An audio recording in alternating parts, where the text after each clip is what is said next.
রাজি আছেন না ইনশাআল্লাহ? তাহলে আমরা চারটা বিষয় শুনেছি। কোরআনের সাথে প্রত্যেক দিন কিছু সময় দিব। 2 নাম্বার, এই মাদ্রাসা মসজিদের সাথে সব সময় সহযোগী হয়ে থাকার জন্য চেষ্টা করব। আমার 1 টাকা আছে, আমি 1 টাকাই, আমার 1 পট চাউল দেওয়ার সামর্থ্য নাই, আমি আধা পট দিই। আধা পটও নাই, 1 পটের 4 ভাগের 1 ভাগও যদি দেওয়ার সামর্থ্য থাকে আমি সেটাই দিই।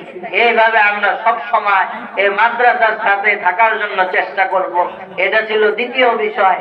3 নাম্বার বিষয় ছিল সব সময় কার জিকির করা? ভাই জোরে বলেন। আল্লাহর জিকির করা। রাজি আছেন নি ভাই? জোরে বলেন, জোরে বলেন, রাজি আছেন না নাই? 4 নাম্বার হলো বুজুর্গদের সুহবতে থাকা। আমার মসজিদের ইমাম সাহেব, মুয়াজ্জিন সাহেব, মাদ্রাসার আসাতিজায়ে কেরাম, বড় হুজুর, ওনাদের সাথে আমরা সব সময় ভালোবাসার সম্পর্ক রাখবো, পরামর্শ নেব। রাজি আছেন ইনশাআল্লাহ?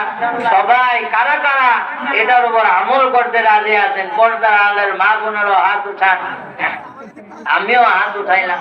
ভাই আমারও আমলের দরকার আছে না নাই? জোরে বলেন, আছে না নাই?